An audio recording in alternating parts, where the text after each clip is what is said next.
ठीकरी में स्कूल प्रारंभ हो गई है। विद्यार्थी भविष्य के सपनों के साथ स्कूल आने लगे। सरकार स्कूल चलो अभियान चला रही है। जनप्रतिनिधियों ने बच्चों को तिलक लगाकर स्वागत कर रहे हैं और करना भी चाहिए। भारत की परंपरा ही यही है। हम बात कर रहे हैं नगर परिषद ठीकरी की, जहां पर जनप्रतिनिधियों के द्वारा बच्चों का जोरदार स्वागत किया। लेकिन सुनहरे भविष्य के सपनों के साथ बच्चे जिन स्कूलों में पढ़ने के लिए आए हैं, वहां की बिल्डिंग पिछले कई वर्षों से जर्जर है, जो बच्चों के मन में हादसे का डर पैदा करती है। हम आपको बता दें, ठीकरी नगर परिषद में प्राथमिक विद्यालय से लगाकर शासकीय उत्कृष्ट स्कूल तक बिल्डिंग जर्जर है।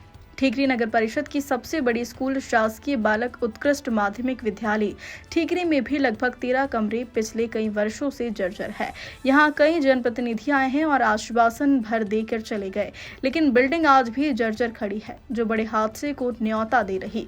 नगर परिषद अध्यक्ष पूजा सुमित जायसवाल ने भी बच्चों को तिलक लगाकर स्वागत किया, लेकिन अपने ही नगर परिषद कार्यालय के चंद कदम की दूरी पर शासकीय कन्या स्कूल है, जो कई वर्षों से चर्चा का विषय है, जिसकी बिल्डिंग के लगभग 9 से 10 कमरे जर्जर अवस्था में हैं।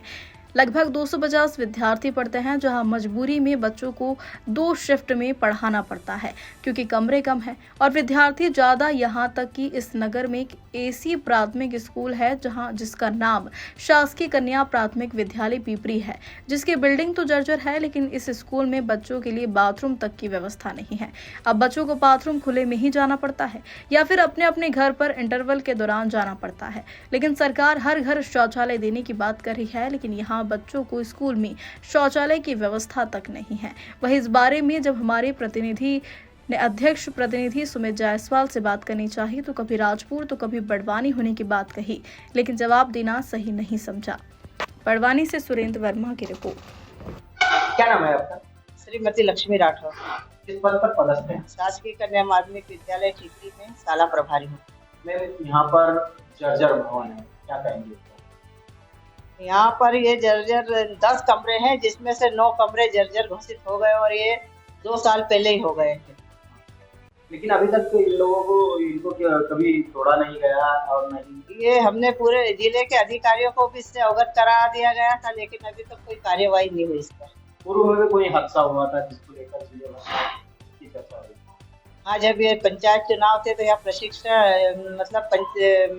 चुनाव प्रशिक्षण था, उसी समय बरामदे की दीवार गिरी थी। उस समय सभी अधिकारी आए थे और उन्होंने देखा था 2 साल पहले। उसके बाद कोई उच्च अधिकारियों ने इस बारे में संज्ञान नहीं लिया है कि ये जर्जर है? उसके बाद बीओ साहब आए थे, वो देख गए और जब हालत ज्यादा खराब हुई तो जिस कमरों में हम लगा रहे थे क्लासें, उन्होंने वो कमरे भी बंद करवा दिए।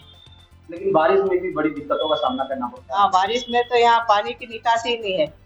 लगभग घुटने के लगभग पानी भर जाता है और उसमें से बच्चे भी निकलते हैं, टीचर भी निकलते हैं और क्लासें भी चलाना पड़ती है।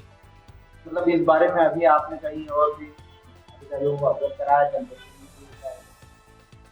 कल आए थे सुमित भैया वगैरह, उनको बताया था इस बारे में। कल क्या बताया उन्होंने? क्या उन्होंने कहा कि अब इसको हम करवा रहे हैं और आगे भी भेज दिया इसके बारे में।